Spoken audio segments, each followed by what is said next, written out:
नमस्कार, मैं हूं योगेश राणा और आइए बात करते हैं मिशन उत्तराखंड 2022 पर। उत्तराखंड में चार धाम के तीर्थ पुरोहित देवस्थानम बोर्ड का विरोध करने के बाद अब खुलकर राजनीति करने पर उतर आए हैं। उन्होंने भारतीय जनता पार्टी को चेतावनी दी है कि या तो 2 टिकट दो, नहीं तो वो भाजपा को हराने के लिए काम करेंगे। 3 सवाल है। 1, चार धाम के तीर्थ पुरोहित केवल भाजपा से ही टिकट क्यों मांग रहे हैं? अगर उनको राजनीति में ही आना है तो वो कांग्रेस से या फिर यूकेडी से भी टिकट मांग सकते हैं। और तमाम सर्वे तो कांग्रेस के पक्ष में आ रहे हैं, फिर उनको तो कांग्रेस से टिकट की जिद करनी चाहिए, क्योंकि जीतते हुए के साथ हर कोई होना चाहता है। मैं तो कहता हूं कि अगर तीर्थ पुरोहितों को लगता है कि राजनीति जरूरी है तो अपनी एक पार्टी भी बनाई जा सकती है या फिर निर्दलीय भी लड़ा जा सकता है।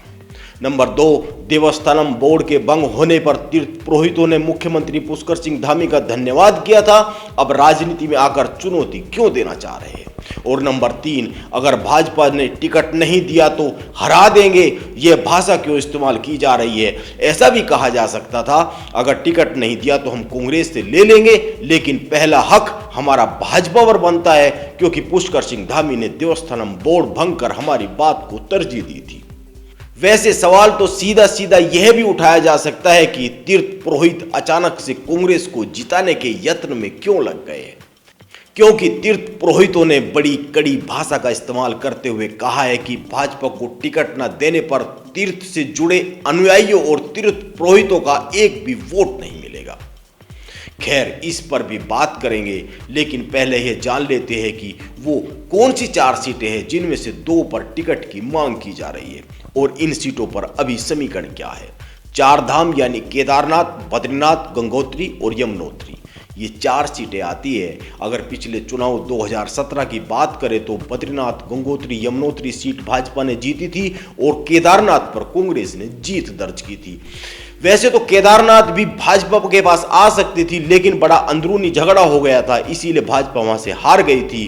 केदारनाथ के पुरोहित संतोष त्रिवेदी भाजपा के लिए क्या संदेश दे रहे हैं और तीर्थ पुरोहितों के पक्ष में क्या बात कह रहे हैं, इस पर बात करने से पहले यह जानना जरूरी है कि ये चारों सीटें केवल उत्तराखंड के लिए ही नहीं, भाजपा के लिए है, दूसरे प्रदेशों में एक तरह का संदेश देने के काम आने वाली है, इसीलिए इन पर जीतना जरूरी है।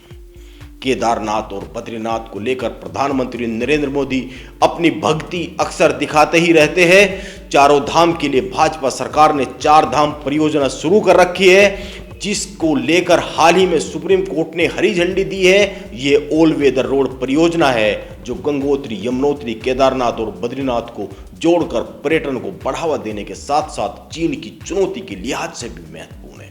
इसका नाम पहले ऑल वेदर रोड प्रोजेक्ट था, जिसे बाद में बदलकर 4 धाम प्रोजेक्ट किया गया। इसकी आधारशिला नरेंद्र मोदी ने दिसंबर 2016 में रखी थी। वहीं ध्यान में यह भी रखना चाहिए कि बाबा केदारनाथ धाम को लेकर भी बड़ा प्रोजेक्ट भाजपा सरकार ने शुरू किया हुआ है, जिसका एक चरण पूरा हो चुका है। अब सोचिए, अगर इन 4 सीटों पर थोड़ी सी भी ऊंच नीच हो जाती है तो भाजपा को जवाब देते नहीं बनेगा। इसीलिए तीर्थ पुरोहितों ने भाजपा की दुखती रग पकड़ी हुई है, लेकिन सवाल यह है कि उनकी मांग पर भाजपा कितना विचार कर रही है, यह देखने वाली बात होगी, क्योंकि पार्टी में इन सीटों पर दावेदारी को लेकर घमासान मचा हुआ है।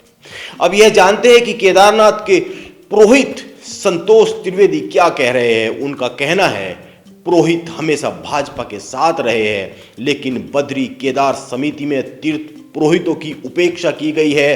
भाजपा सरकार ने देवस्थानम बोर्ड को भंग कर बद्री केदार मंदिर समिति का गठन तो किया, लेकिन अपने कार्यकर्ता को समिति का अध्यक्ष बना दिया। भाजपा ने इस समिति का अध्यक्ष अजय भट्ट को बनाया है। अब यह देखना दिलचस्प होगा कि भाजपा कितनी सीटों पर तीर्थ पुरोहितों को टिकट देती है या फिर नहीं भी देती है। वैसे भाजपा की ओर से इसको लेकर कोई गंभीरता अभी तक दिखाई नहीं गई है। देखते हैं क्या होता है। नमस्कार, आप बने रहे मेरे साथ।